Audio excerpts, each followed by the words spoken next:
আসসালামু আলাইকুম। প্রিয় এইচএসসি 2027 এবং 2028 সালের শিক্ষার্থীরা, আশা করি সকলে ভালো আছো এবং সুস্থ আছো। আমি তোমাদের রিয়াদ স্যার। আমি গত ক্লাসে তোমাদেরকে আমি রূপান্তর নিয়ে আলোচনা করেছিলাম। তার মধ্যে আমরা 3টা রুলসের কথা বলেছিলাম, 2টা রুলস অলরেডি কমপ্লিট করে ফেলেছে। সো তোমরা যারা যারা এখনো আমার ভিডিওগুলো দেখছো না, তোমরা তোমার ফ্রেন্ডদের সাথে শেয়ার করবে এবং আমার এই ভিডিওগুলোকে পর্যায়ক্রমিকভাবে দেখার চেষ্টা করো। সাপোজ মনে করো আজকে তুমি মানে ভিডিওটা ক্লাসটা আজকে শুরু করলা। সো আজকে যে টপিকটা পড়াচ্ছি, পেছনে যে টপিকগুলো পড়ে আসছি, সেগুলো যদি তুমি না বুঝো তাহলে কিন্তু আজকে এই টপিকটা তুমি বুঝতে পারবে না। সেজন্য তোমাকে কি করা লাগবে, পেছনে যে ভিডিওগুলো দেওয়া আছে সেগুলো আগে ভালো করে দেখবা। দেখার পর সেগুলো আগে বোঝার চেষ্টা করবো, তারপর আজকে ভিডিওটা দেখবা।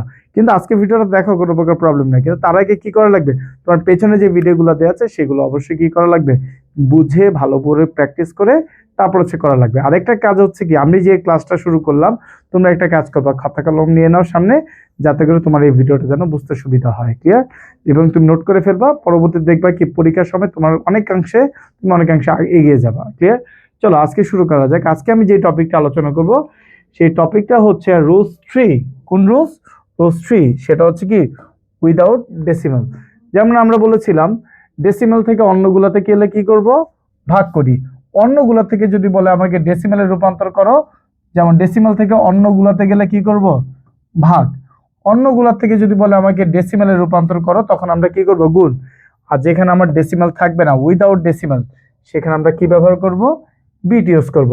এটা দিয়ে আমরা বাকি 6টা যে রুলস আছে বা 6টা নিয়ম, ওই 6টা নিয়ম করে ফেলবো। ক্লিয়ার?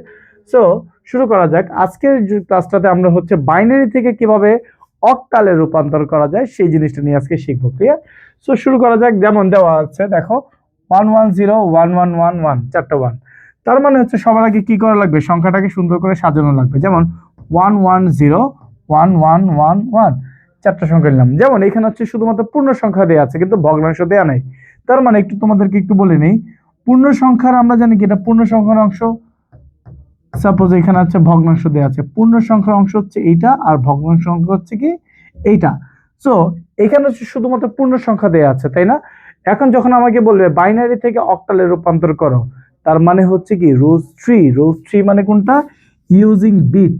আমরা কি ব্যবহার করতে হবে, বিট ইউজ করতে হবে। আমরা জানি অক্টালের বিট কয়টা, 3টা। কি কি? 1 2 4।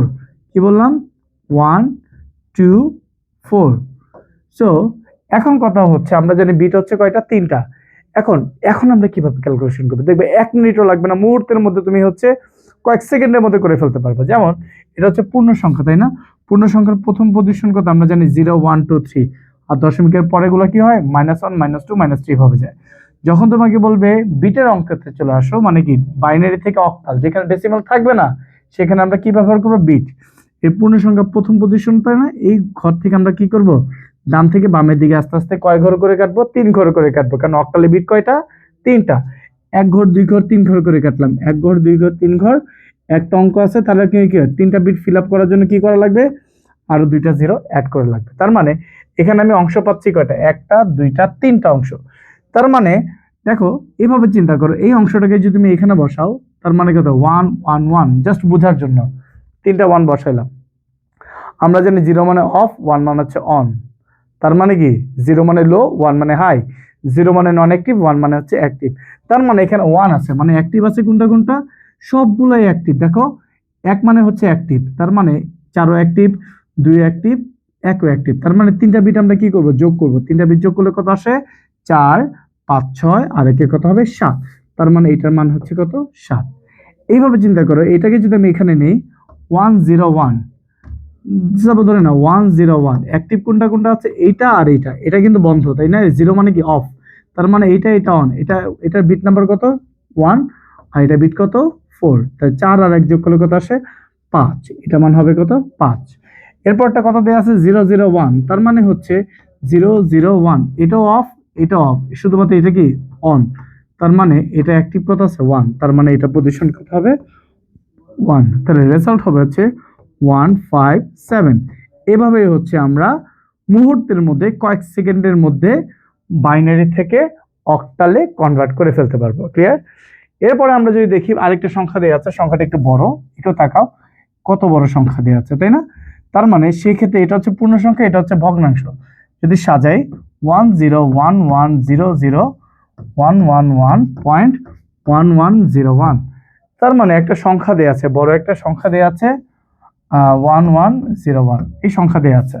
তার মানে তুমি কয় ঘর করে কাটবা? 3 ঘর করে কাটবা। আমরা জানি অক্টালে বিট কয়টা? 3টা, 1 2 4। এখন একটু বোঝার চেষ্টা করো, এটা পূর্ণ সংখ্যা তাই না? 1 2 3 1 2 3, সামনে কি করব? 1 2 3, বিট ফিল আপ মানে কি? ফিল আপ হয়ে গেছে। যদি তোমার বিট যদি ফিল আপ হয়ে যায় তাহলে তোমার তো জিরো অ্যাড করা দরকার নাই। আরেকটা জিনিস আমরা জানি পূর্ণ সংখ্যার আগে যত শূন্য বসেই না কেন ভ্যালুর পরিবর্তন হয় না। এখন দেখো এখানে কি করবা? পয়েন্টের পর থেকে -1 -2 এভাবে তো পারে তাই না? 1 2 3, সামনে কি করবা? দুইটা বিট ফাঁকা আছে, তার মানে কি দুইটা জিরো অ্যাড করে দিলাম। তার মানে হচ্ছে এইভাবে চিন্তা করো, এই জিনিসটাকে এখন শর্টকাট নিয়মে বুঝো। 1 2 4, এটা অ্যাক্টিভ হচ্ছে শুধুমাত্র কত? 4 নম্বর ঘর, এই দুইটা বন্ধ, তার মানে এটা মান হচ্ছে কত? 4। 1 2 4, এটা তো বাদ, 4 আর 2 নম্বর ঘর অ্যাক্টিভ, 4 আর 2 যোগ করলে কত আসে? 6। 1 2 4, 4 5 6 আর একে কত হবে? 7। এটা অ্যান্সার হচ্ছে 7। এটার মান কত? 1 2 4, দুইটা তো বন্ধ, শুধুমাত্র 4, তার মানে এটা মান হবে কত? 4।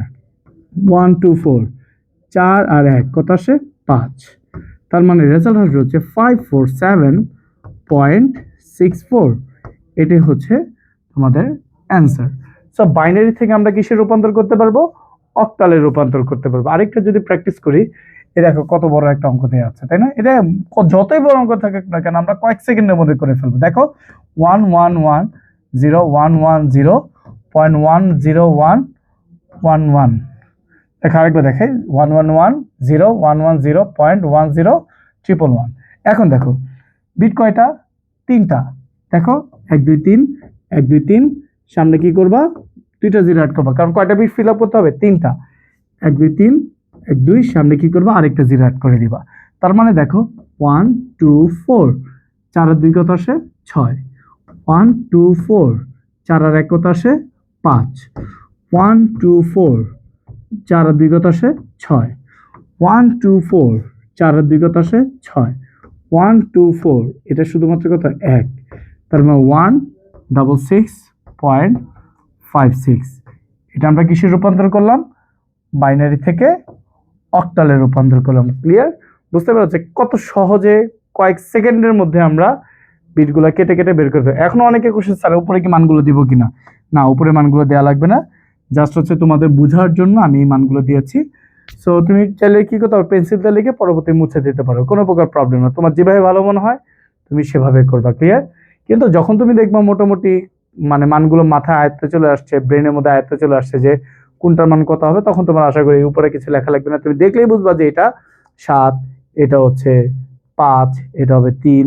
আবার যখন হেক্সাডেসিমালে আসবে তখন দেখবা এটা মান A B, এভাবে হচ্ছে অটোমেটিক্যালি তুমি বুঝে যাবে। ক্লিয়ার? আজকের ক্লাসটা এই পর্যন্তই থাকবে। ক্লিয়ার? তো তুমি এবং তোমার ফ্রেন্ডরা যারা যারা আছে আমার এই ভিডিওটাকে শেয়ার করবা, সবাই যেন হচ্ছে আমার এই ভিডিওটা দেখে উপকৃত হয় এবং বোর্ড পরীক্ষা পর্যন্ত যেন তোমার ভালো একটা রেজাল্ট অর্জন করতে পারো। আমি কিন্তু তোমাদের জন্য একটা সিকোয়েন্স অনুযায়ী ধারাবাহিকভাবে হচ্ছে ভিডিওগুলো তৈরি করছি। তোমরা এই ভিডিওগুলো দেখবা, ফ্রেন্ডদের সাথে শেয়ার করবা, সবার কাছে ছড়িয়ে দিবা। বুঝতে পেরেছো? তোমরা যদি ভালো করে যদি ভিডিওটা দেখো, সবার কাছে যদি জিনিসটাকে পৌঁছে দিতে পারো, তাহলে আমি নিজেই হচ্ছে স্যাটিসফাই থাকবো যে সবাই আমার এই ভিডিওটা দেখে, আমার এই ক্লাসগুলো করে সবাই একটা ভালো একটা ফলাফল অর্জন করতে পারবে। শুধুমাত্র তোমাদের জন্য এই বেসিকগুলো না, বেসিকের পাশাপাশি তোমাদের জন্য সৃজনশীল বলো, তারপর হচ্ছে এমসিকিউ বলো, সবকিছু সিকোয়েন্স অনুযায়ী আমি তোমাদের জন্য তৈরি করবো। ক্লিয়ার? আজকের ক্লাসটি এই পর্যন্তই থাকবে। ধন্যবাদ সবাইকে। আসসালামু আলাইকুম।